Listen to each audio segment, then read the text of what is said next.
자, 할게요. 자, 오늘부터 2학기 진도 시작을 하고요. 생명은 2학기 이제 중간고사 범위가 유전 파트예요. 전에도 얘기했듯이 생명에서 유전이 좀 많이 어렵거든. 문제 자체가 난이도가 좀 있고 여러 가지 생각을 좀 해야 돼요. 자, 맨 처음에 나오는 거는 염색체에 대해서 나오는데, 이 염색체 너네 중학교 때도 한번 배웠어. 염색체가 뭐냐면은 요 안에 이제 유전 물질이 들어있거든. 그래서 우리 몸에 세포들이 있어요. 자, 이렇게 세포가 있을 때 세포 가운데 뭐 있지? 핵이 있죠.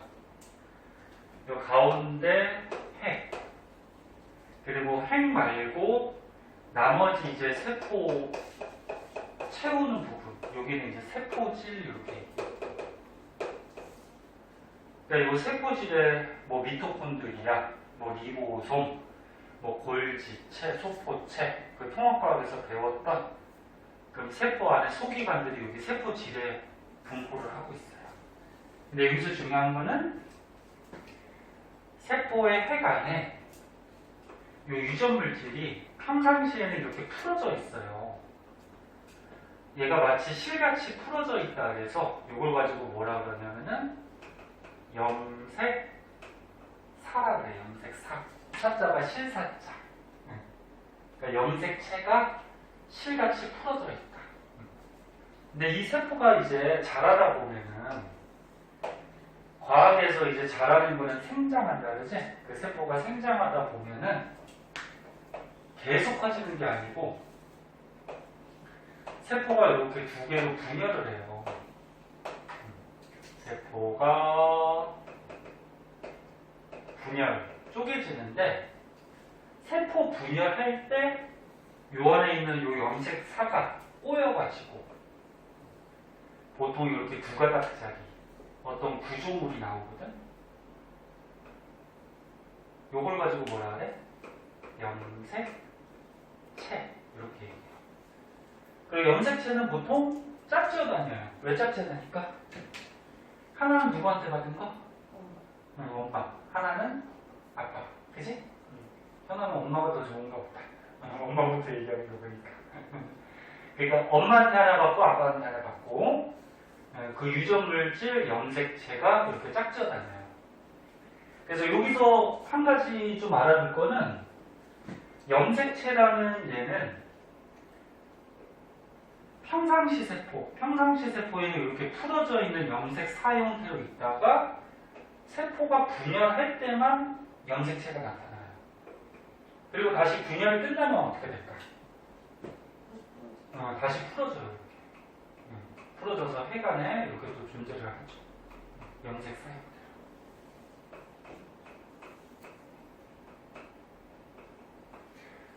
자, 그래서 뭐 밑에 그림이 나와 있는데, 그림이 이제 요걸로 한번 보자. 염색체 구조라 그래가지고, 요거 통합과학 때도 배웠구나 우리. 이게 염색체가 있어. 염색체가 한 가닥짜리도 있고 두 가닥짜리도 있어요. 그 염색체가 이렇게 있을 때 얘를 풀어보면은 요 안에 여기 실 같은 염색사가 있는 거야. 그러니까 여기 염색체, 그 염색체 안에 염색사, 그리고 이 염색사를 확대해 보면은 이렇게 동글동글해가지고 단백질이 있어요. 이렇게. 이런 식으로. 이걸 가지고 뭐라 그러냐면은 이름을 히스톤 단백질 이렇게 얘기해요. 히스톤 단백질. 근데 이 단백질만 있으면 단백질이 풀리거든. 그래서 이 단백질을 이렇게 꼬우고 있는 뭐 끈 같은 게 이렇게 있어요. 단백질을 꼬우고 있는 끈 같은 게 있는데, 얘를 풀어보면은 너네가 알고 있는 얘가 뭐가 되는 거야? DNA가 되는 거죠. DNA. DNA는 이렇게 두 가닥으로 돼 있지. 그러면 요 염색사를 확대했을 때 요 히스톤 단백질하고 DNA가 구성이 되거든. 그래서 염색사는 히스톤 단백질과 DNA로 구성이 되는데 요거 두 개를 묶은 요 덩어리를 가지고 뭐라고 하냐면은 요거를 유클레오솜이라고 해요. 요거 두 개 묶은 덩어리. 유클레오솜. 오늘 시험 끝나고 첫 시간이니까 저기 좀 천천히 할 거예요. 잘 보세요. 그리고 요 DNA.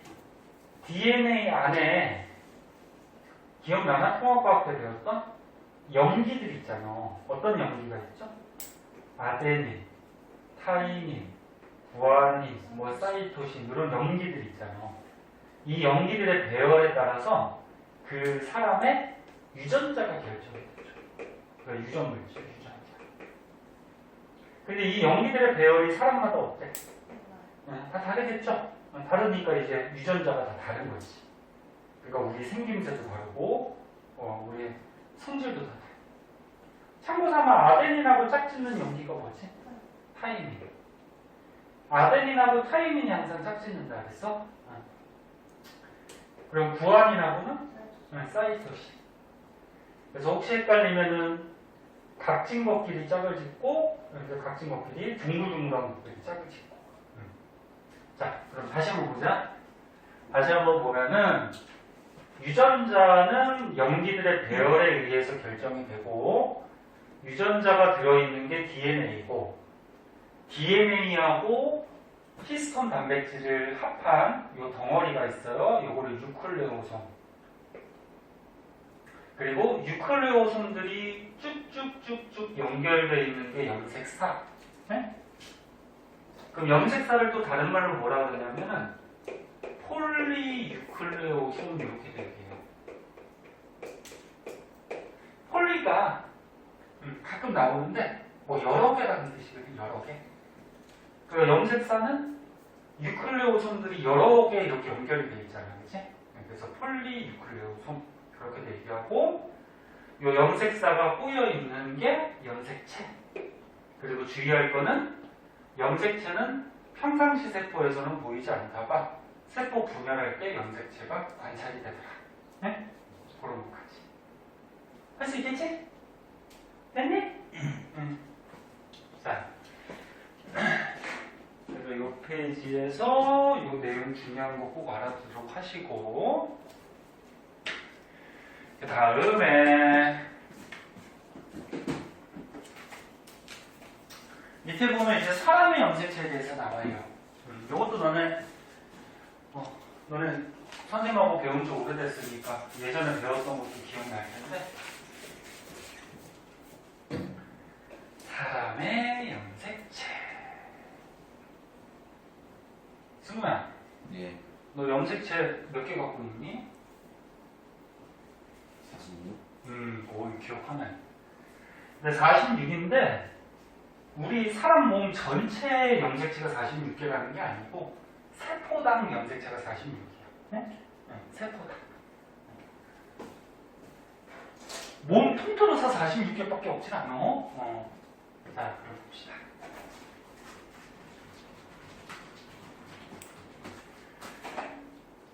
기억나는 거 많을 테지만 이제 처음 배우는 거니까 좀 자세하게 볼게요. 사람의 염색체.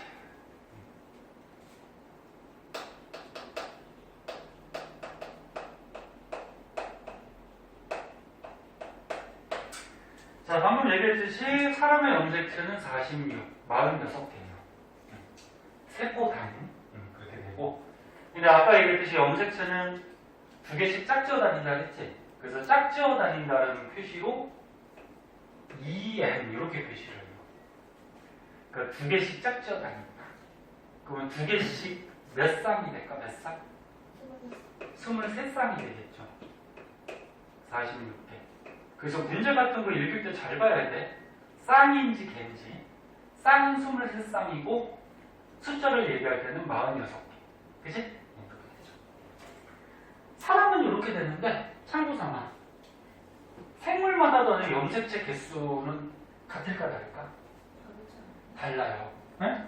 같은 것도 있어요. 같은 생물도 있어. 뭐 예를 들어서 뭐 개는 염색체 개수가 개가 78개인가? 그렇게 되고 외울 필요는 없어. 78개. 뭐 식물 중에 뭐 보리는 뭐 14개. 뭐 이런 식으로 해서 생물마다 염색체 수는 같은 것도 있기 때문에 전부 다르다 이렇게 표현하면 안 되고 대체로 다르다. 그래서 오른쪽에 뭐 생물의 염색체 나왔나? 조금 나왔지, 그치? 옆에 조그맣게 오른쪽 페이지에. 그거 외울 필요 없어. 대체로 다르다. 자, 그 중에서 요거는 기본인데. 자, 사람은 남자하고 여자가 있어요. 근데 남자하고 여자한테 공통으로 들어있는 염색체가 있죠. 44개는 남녀 공통으로 들어있어요. 이 공통으로 들어있는 염색체를 무슨 염색체라고 하지? 그치. 이 공통으로 있는 거 상염색체라고 하고, 남녀 공통. 그러니까 뭐 예를 들어서 뭐 보조개, 뭐 눈꺼풀, 뭐 피부색 이런 것들은 남녀 공통적으로 유전자를 갖고 있거든. 그런 것들은 이제 상염색체 유전자가 들어있는 거야. 그러니까 보조개가 뭐 남자만 있고 여자는 없고 그러진 않죠. 그다음 뭐 눈꺼풀, 뭐 쌍꺼풀이 남자만 있고 여자는 없고 그러진 않잖아요, 그지? 그래서 그런 유전자들은 여기 상염색체에 들어있는 거야. 그러니까 남녀 공통으로 있는 거 상염색체. 근데 남자 여자를 구별해주는 염색체 뭐 있니? 남자는 XY, 여자는 뭐? XX. 뭐 이건 뭐 다 알겠지. 그래서 남자 여자를 구별해주는 염색체를 성염색체.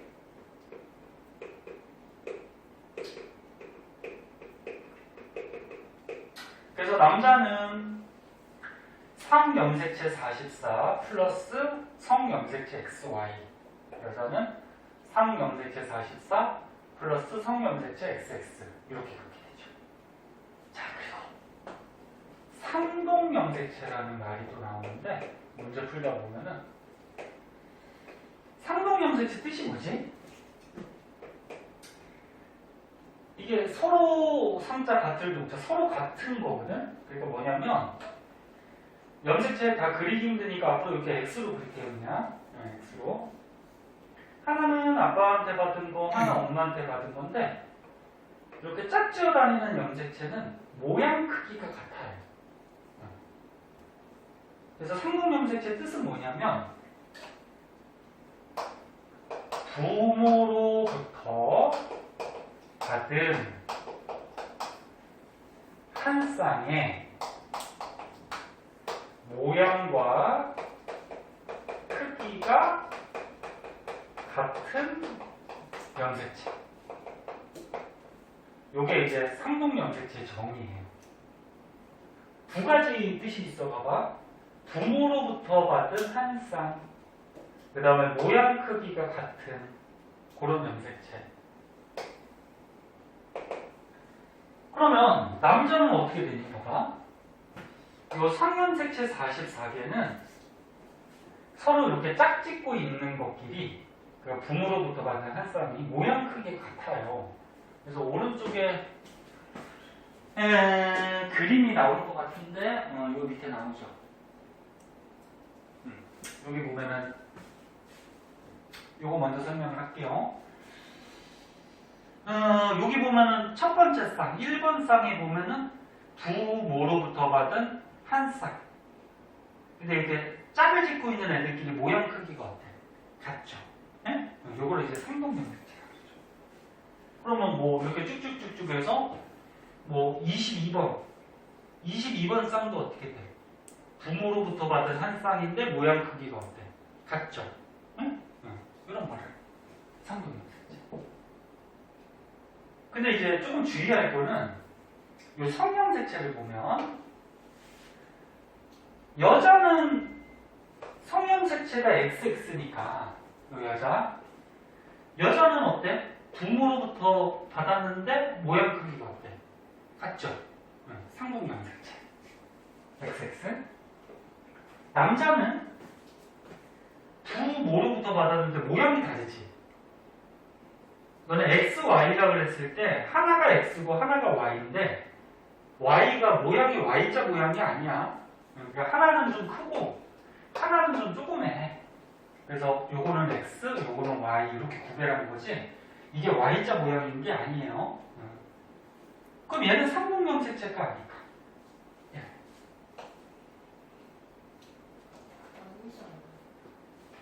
그래서 이게 옛날에 그 수능인가 모의고사 때 한번 나와가지고 논란이 됐었는데,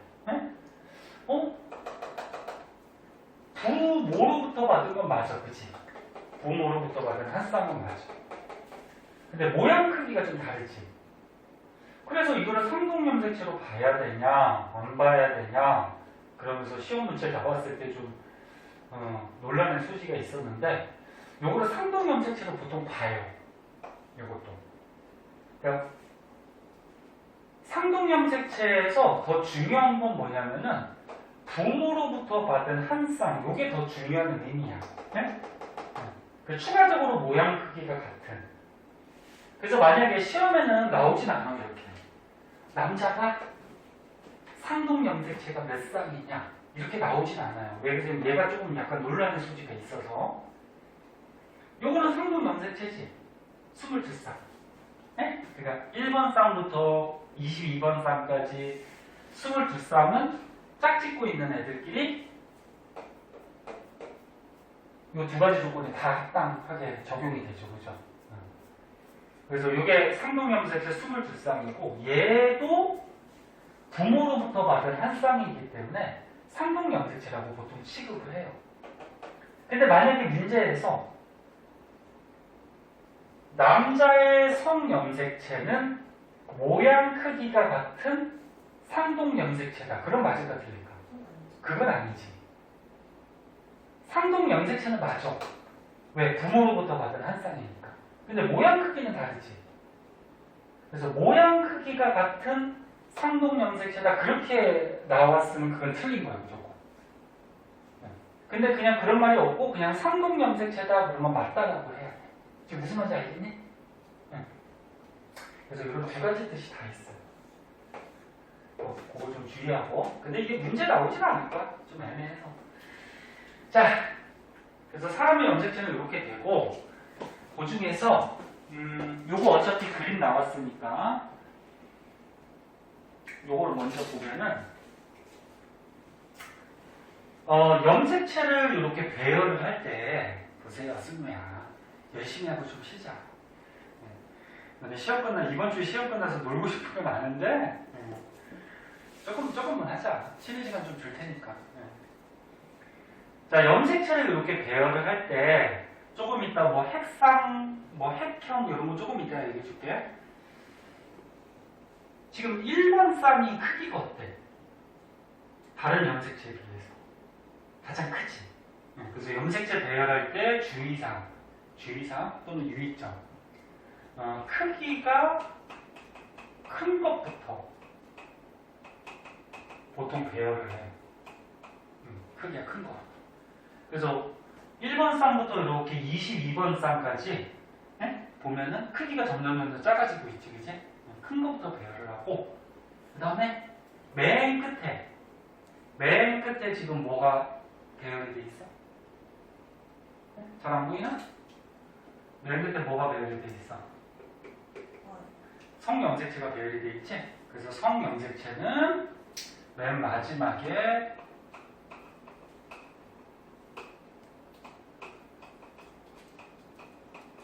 배열을 해요. 뭐 중요한 특징은 아니야. 그냥 이렇게 배열을 하는 규칙이 있다라는 거고. 그리고 상염색체를 보면은 남자인지 여자인지 구별이 안 되지만 마지막에 배열된 요 성염색체를 보고서 남자, 여자를 이제 구별을 할 수가 있는 거지. 됐죠? 어려운 거 아니야.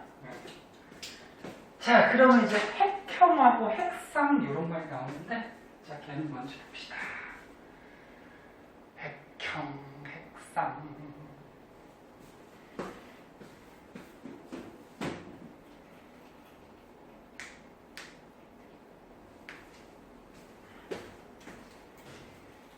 지울게요.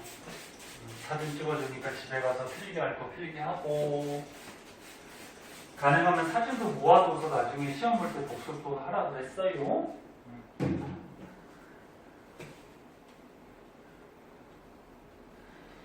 아, 주연이는 오늘 안 나오려나? 서연이는 연락 왔는데. 이경아, 서연이 오늘 선생님 오늘 안 나가요 그러는데 어디 놀러 갔니? 몰라? 서연이하고 친하지 않나?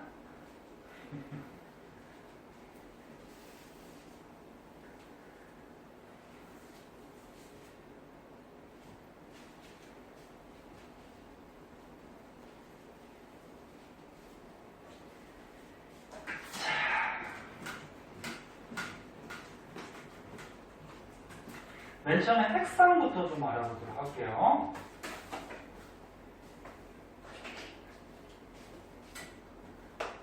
핵상, 핵형. 문제 풀려보면 이런 말들이 나오는데 의미를 알아야지 문제를 풀 수 있죠. 쉽게 얘기해서 핵상 분석한다 그러면 뭐냐면은 염색체에 숫자를 분석할 때 핵상 분석한다 이렇게 얘기해요. 숫자는. 그러니까 예를 들어서 사람의 염색체가 46인데 표시할 때 2n 이렇게 표시한다 했죠. 이게 어떤 사람의 염색체야. 근데 니네 중학교 때도 한번 배웠는데 사람이 감수 분열, 생식세포 분열하면은 정자나 난자를 자식 낳는 세포라 그래서 무슨 세포라 그러지? 생식세포라 그러죠. 남자는 정자, 여자는 난자가 그러니까 정수 난수에서 만들어지죠. 근데 이 정자, 난자 생식세포는 염색체 개수가 이제 다음 시간에 배우겠지만 사람의 염색체 절반을 가져요. 절반을 가지니까 표시를 이렇게 해주죠. 23개. 근데 절반. 얘는 짝을 짓지 않거든. 그래서 n 이렇게 표시해주죠.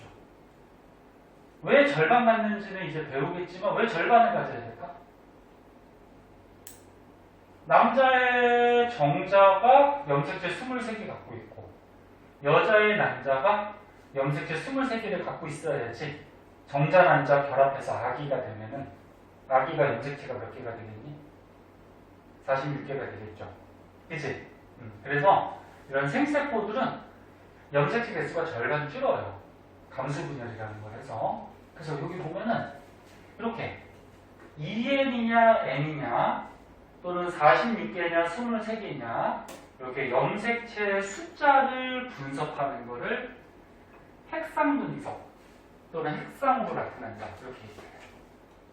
그럼 이 그림 한번 볼까? 자, 이 그림 한번 보세요. 이거 염색체 몇 개니? 이 밑에 써있지만 이 몇 개야? 6개죠? 따로 떨어져 있으면 개수를 따로 보는 거야. 봐봐! 좀 봐봐. 봐봐, 여기 봐봐. 염색체가 보통 2가닥짜리로 되어 있는데 염색체가 이렇게 1가닥짜리도 있고요. 그럼 요거 염색체 몇 개니? 요거 염색체 몇 개야? 요거 몇 개냐고? 2개죠? 떨어져 있으니까 1개, 2개. 야, 너 야, 이거 떨어져 있으면 이거 몇 개야? 2개지? 응? 근데 선생님이 이거를 테이프로 이렇게 묶어놨어. 그럼 몇 개가 될까? 1개가 되겠지, 이제. 그 떨어져 있으면 1개, 2개야. 그럼 이거 염색체 개수 2개야. 그럼 얘는 염색체 개수 몇 개일까? 이것도 2개죠. 떨어져 있으니까. 1개, 2개. 응? 근데 선생님 아까 염색체 할 때 요거 빼놨었는데 염색 분체라는 게 있어요. 염색 분체. 염색 분체는 뭘 얘기하니? 요 분자가 나눌 분자지 염색체를 나눴다는 거지. 요 한 가닥 한 가닥을 염색 분체라 그래. 그럼 얘는 염색체 개수는 1개, 2개지만 가닥은 몇 가닥으로 돼 있어? 한 가닥, 2가닥, 3가닥, 4가닥으로 돼 있죠. 그 염색 분체는 4개 이렇게 표현하는 거야. 네? 그럼 얘는 염색체 개수는 1개, 2개야. 그럼 염색 분체는 2개죠. 한 가닥, 2가닥. 무슨 말인지 이해됐나? 그럼 요 그림을 한번 보세요. 자, 첫 번째 그림은 다 떨어져 있네? 그럼 염색체 개수는 몇 개? 6개죠. 이거 다 세면, 그치? 6개야. 6개인데, 지금 보니까 짝을 짓고 있어. 선생님, 옆에 없는데? 꼭 옆에 있는 건 아니에요. 그 짝을 짓고 있어. 지금 파란 거, 긴 거 한 쌍 있죠? 그 다음에 초록색 중간 거 한 쌍이 있고, 빨간색 조그만 게 한 쌍이 있지, 그치? 그럼 짝을 짓고 있잖아. 그럼 짝을 짓고 있으니까 표시를 어떻게 해줘? EN 이렇게 표시해주죠. 2개씩 짝 짓고 있다. 그래서 얘는 짝을 짓고 있는 염색체 개수 6개. 표현을 이렇게 해주죠. 자, 그러면 염색체 개수는 6개고 염색 분체는 몇 개니? 6개죠? 이게 한 가닥짜리잖아, 그치? 한 가닥, 2가닥, 3가닥, 4가닥, 5, 6가닥, 그치? 그리고 여기에 써있듯이 이 파란 거 끼리는 어떻게 돼? 파란 거 끼리는 하나는 아빠가 줬을 거고 하나는 엄마가 줬을 거야, 그치? 그러면 부모로부터 받은 한 쌍 모양과 크기가 같죠. 그리고 요거는 무슨 관계? 상동염색체. 그럼 마찬가지로 초록색하고 초록색끼리도 무슨 관계? 상동염색체. 그 다음에 빨간색하고 빨간색끼리도 상동염색체. 파란색하고 빨간색은 상동염색체 관계가 아니죠. 그치? 요거는 짝을 짓고 있는 게 아니란 말이야. 부모로부터 받은 한 쌍이 아니란 말이야. 자, 그럼 두 번째 그림은 어떻게 될까? 염색체 개수 몇 개? 3개. 3개인데 표시할 때는 얘는 보니까 짝을 짓고 있지 않지, 그치? 짝을 안 짓고 있으니까 어떻게 표시해? N개 이렇게 표시해주죠. 이거 할 줄 알아야 돼? 응? 그래서 여기 같이 염색체 숫자를 이렇게 표현한 거를 핵상 또는 핵상 분석했다 이렇게 얘기를 하는 거야. 됐니? 어렵지 않죠? 자, 그럼 이제 밑에 핵형이 나오는데 여기다 먼저 쓸까? 자, 핵형은 사진 찍고 넘기자. 자,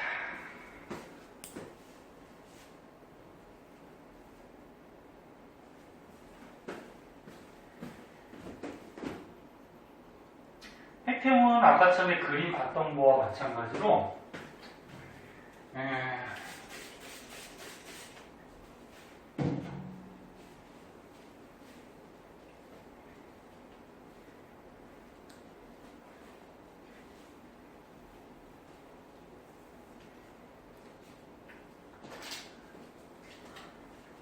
염색체의 숫자 또는 모양, 크기 등등등 해갖고 염색체에 관계된 모든 것들을 표현한 거를 핵형 또는 핵형 분석 그렇게 얘기를 해줘요. 그다음에 이렇게 그림으로 나타내다 보면은 염색체 개수가 몇 개인지 알죠? 저거 세워보면 알 수 있잖아요. 그치? 그 다음에 저 그림 보니까 염색체 모양 알 수 있어? 없어? 알 수 있죠. 염색체 크기도 알 수가 있죠. 그치? 이렇게 염색체에 관계된 거를 모두 이렇게 표현해놓은 거. 이런 거를 핵형 분석 또는 핵형. 그렇게 얘기를 해요. 자, 그러면 선생님 문제 한번 내볼게. 이제 뒤에서 유전 좀 자세하게 나가다 보면은 사람의 염색체가 원래 46개인데 염색체가 45개인 사람, 47개인 사람도 가끔 태어나요.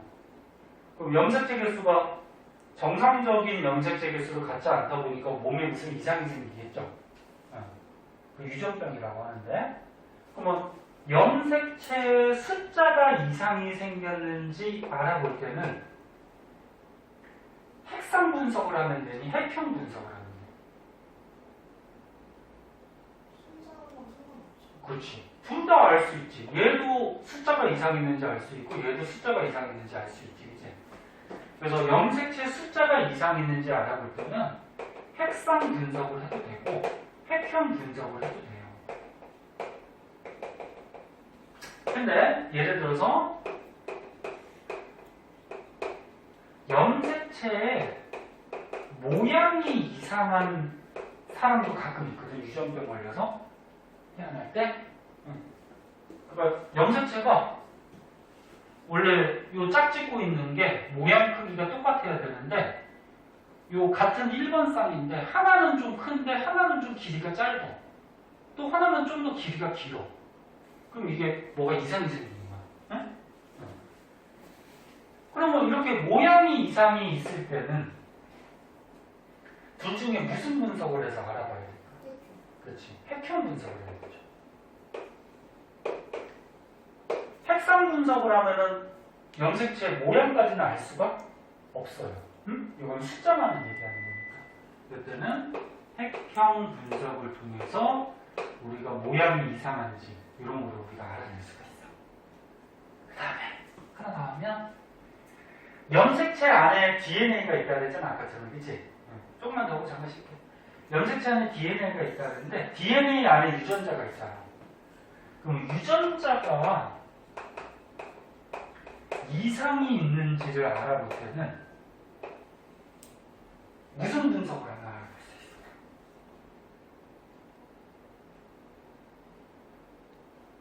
대답을 못하는 거 보니까 이거 두 개 다 유전자까지는 알 수가 있어 없어? 없죠. 지금 염색체 숫자나 뭐만 알 수 있어? 모양, 크기 이런 것만 분석할 수 있는 거지? 그래서 염색체 안에 DNA가 있고 DNA 안에 있는 유전자가 뭐 이상이 생겼을 경우에는 핵상이나 핵형 분석으로는 알아낼 수가 없어요. 이거는 이제 또 나중에 배울 텐데 유전자 분석이라는 어떤 과정을 거쳐야 돼. 네? 자, 이런 것도 추가적으로 알아두시고, 네? 추가적으로 알아두시고.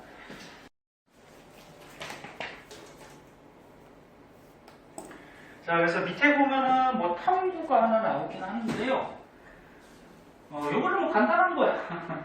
저거 사람의 핵형 분석하기 위해서 염색체를 이렇게 뭐 색깔 종이로 이렇게 만들어서 큰 거부터 이렇게 배열하고 맨 끝에다가 뭐 성염색체 배열해서 스케치북에 그냥 배열하는 그런 실험이야.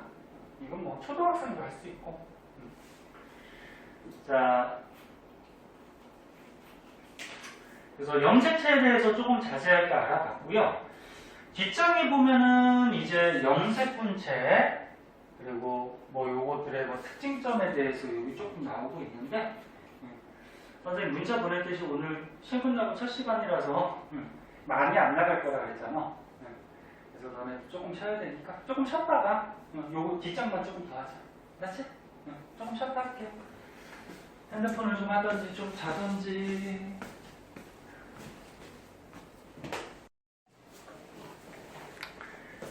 자, 184페이지. 염색 분체에 대해서 조금 자세하게 나오는데,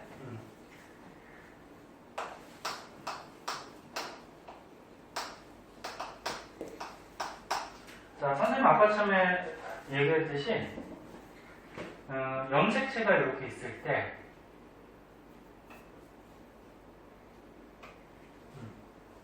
요거 염색체 몇 개 있니? 한 개야. 여기 붙어 있는 거야 지금, 그치? 한 개야. 근데 염색 분체는 몇 개니?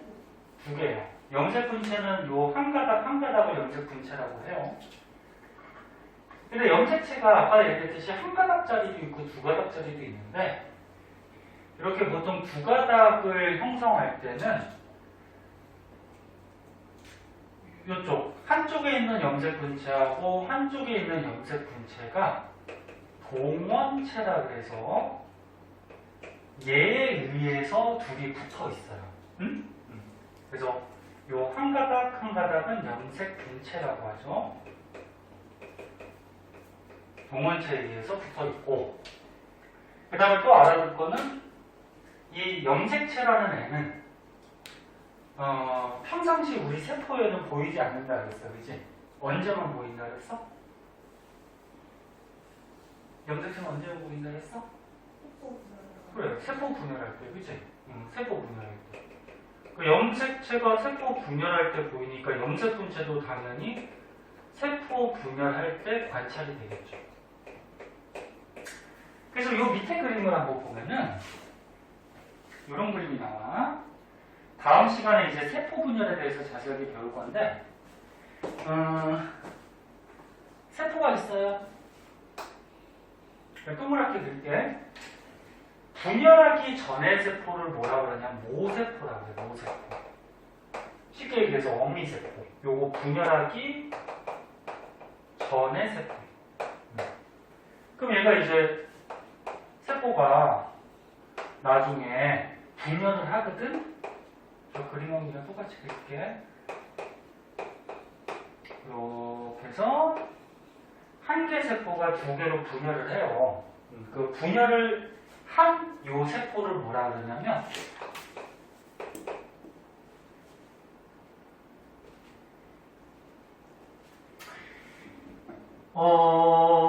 딸세포라 그래, 딸세포.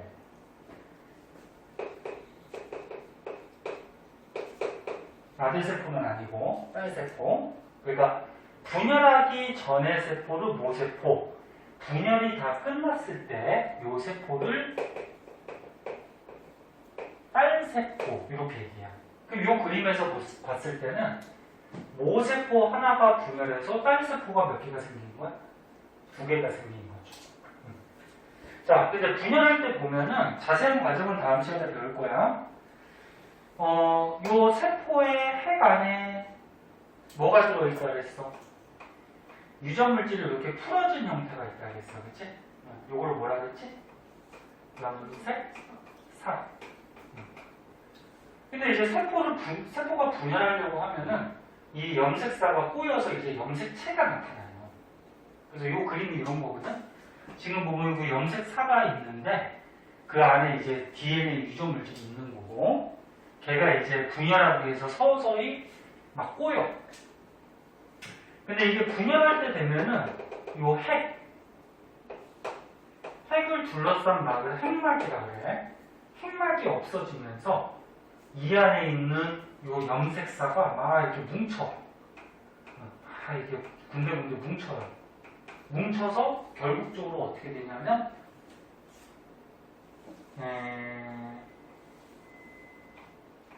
이렇게 한 가닥짜리 염색체가 나타나요. 저 그림하고 똑같이 그릴까? 아니, 저거랑 조금 다르게 그릴게. 왜 선생님이 두 개 그렸냐면 하나는 아빠한테 받고 하나는 엄마한테 받으니까 보통 짝져 다닌다 그랬지? 그래서 이 염색사가 꼬여서 이렇게 두 개의 염색체가 나타나요. 이렇게 꼬여서. 그런데 이게 분열하기 전에 이 안에 있는 이 유전물질, 얘가 복제를 하거든. 복제를 하면 이제 어떻게 될까? 이게 두 가닥이 돼요. 두 가닥. 이런 식으로. 얘가 이 과정에서 복제를 해요. 왜 복제하는지는 선생님이 얘기해 줄게. 그럼 복제를 한 다음에 이제 분열을 해요. 세포 분열을. 세포 분열을 하면은 요 염색체에서 이렇게 분열을 하고요. 요 염색체에서 이렇게 분열을 해요. 그럼 지금 두 가닥짜리인데 한 가닥 한 가닥이 분열해서 요 왼쪽 가닥은 이쪽으로 오고 뭐 오른쪽 가닥은 이쪽으로 가고 그럼 이쪽에 있는 염색체도 어떻게 돼? 분열을 해서 한 가닥은 여기로 오고 한 가닥은 여기로 가고 이렇게 해서 분열을 끝내.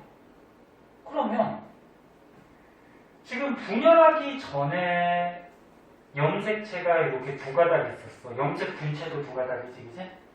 염색 분체, 염색체가 이렇게 두 가닥이 있었는데 분열하고도 어떻게 돼? 한 개 세포가 염색체 두 개, 염색 분체 두 개가 그대로 유지가 됐죠. 그럼 만약에 복제를 안 하면 어떻게 될까? 그치? 이게 복제를 안 하고 그냥 분열을 해버리면 이 염색체 개수, 염색 분체도 뭐 줄 거고 그 안에 있는 유전 물질도 줄어들겠지, 그치? 그래서 이게 복제 과정을 거쳐야지 원래 갖고 있던 세포의 유전 물질을 또는 염색체 개수를 그대로 유지할 수가 있어요. 그래서 복제적이에요. 지금 무슨 말인지 알겠니? 다음 시간에 세포 분을 자세하게 배울 거야. 그래서 여기다 간단히 써주면 복제를 하는 이유는 염색체 수나 또는 그 안에 들어있는 유전 물질의 양을 어떻게? 그대로 유지하기 위해서. 그치? 이렇게 복제를 해.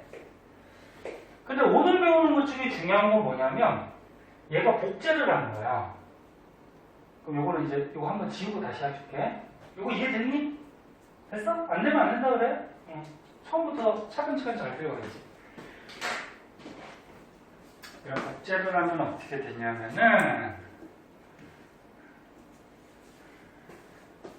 자, 요 염색체 안에 유전물질 DNA가 있고 DNA 안에 유전자가 있는데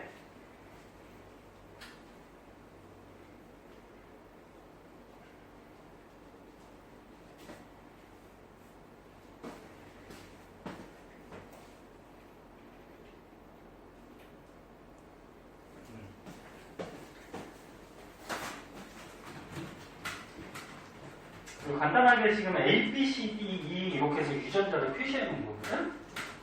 자, 마지막이에요. 이거 보세요. 자, 제목을 저걸로 하자. 상동 염색체와 대리 유전자.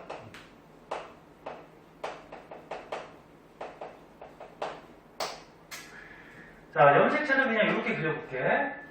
자, 이렇게 그렸어. 한 가닥짜리야. 염색 분체가 한 가닥이죠.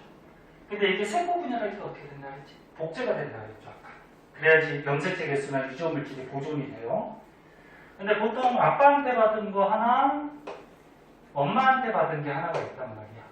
그럼 이게 세포 분열할 때 복제가 되면 한 가닥짜리였으니까 몇 가닥이 될까? 두 가닥이 되겠죠. 이런 식으로. 요게 아빠한테 받은 거, 요거 엄마한테 받은 거. 됐나? 그럼 요 염색체 안에 염색사가 있고, 염색사 안에 DNA가 있고, DNA 안에 염기들의 배열에 따라서 유전자가 들어있다 그랬지. 그럼 예를 들어서 여기에 뭐 요런 유전자가 있어. 뭐 요런 유전자. 그리고 여기에는 예를 들어서 이런 유전자가 있어.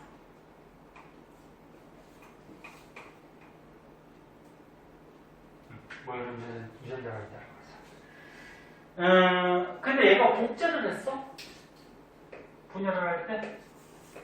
복제는 일종의 그러니까 복사예요, 복사. 그럼 얘 아빠한테 받은 거 보세요.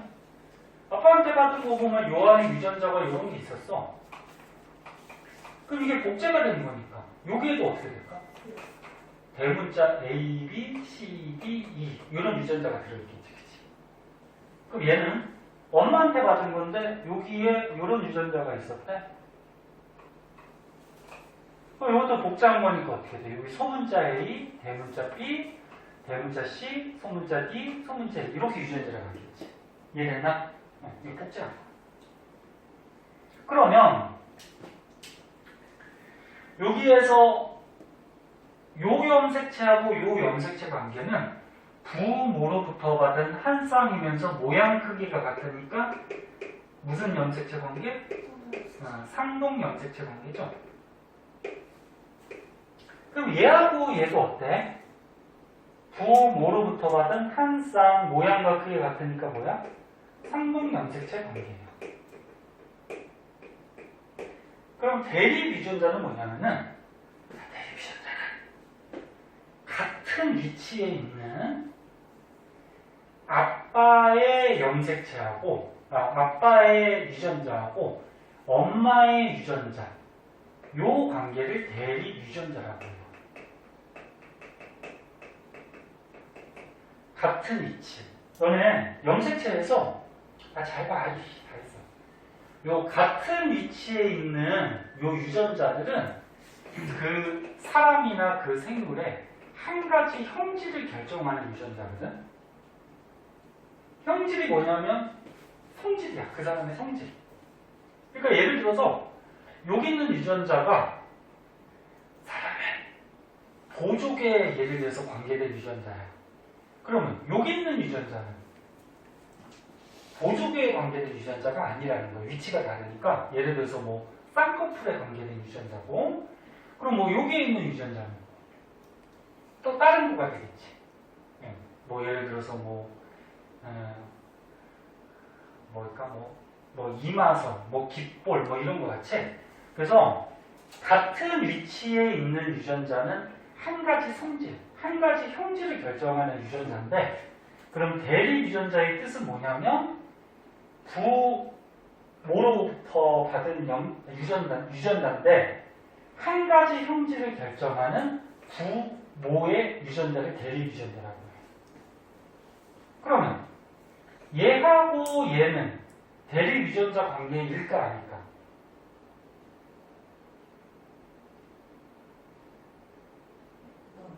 얘하고 얘는 대립 유전자가 아니에요. 대립 유전자는 아빠 거, 엄마 거. 에? 아빠 거, 엄마 거의 한 가지 형질을 결정하는 유전자.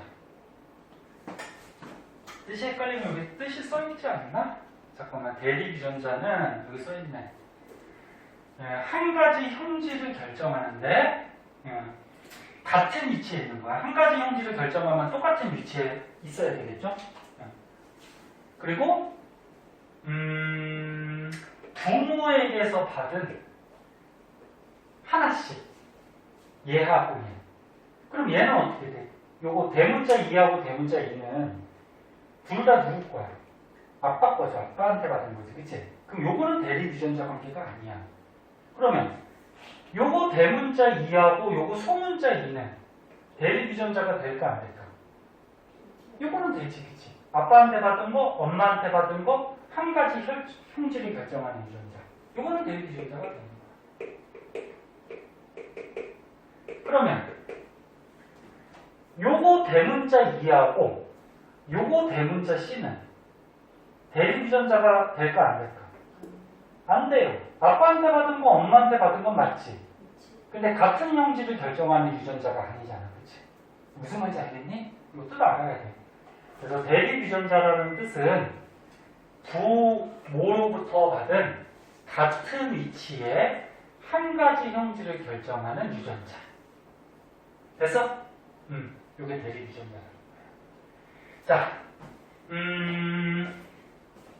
그래서 그런 내용들이 이제 책에 나와 있고요. 오늘 가르쳐 준 게 이제 요 문제집에 나와 있는 기본적인 내용이 되고 마찬가지 이제 문제에 또 적용을 할 수가 있어야 되죠.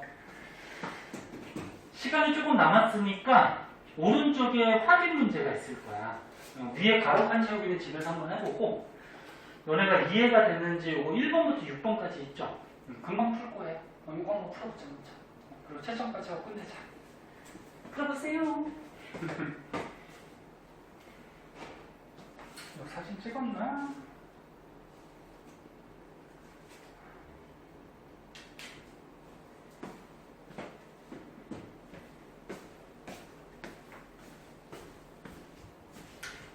풀고 모르는 거 물어봐야지.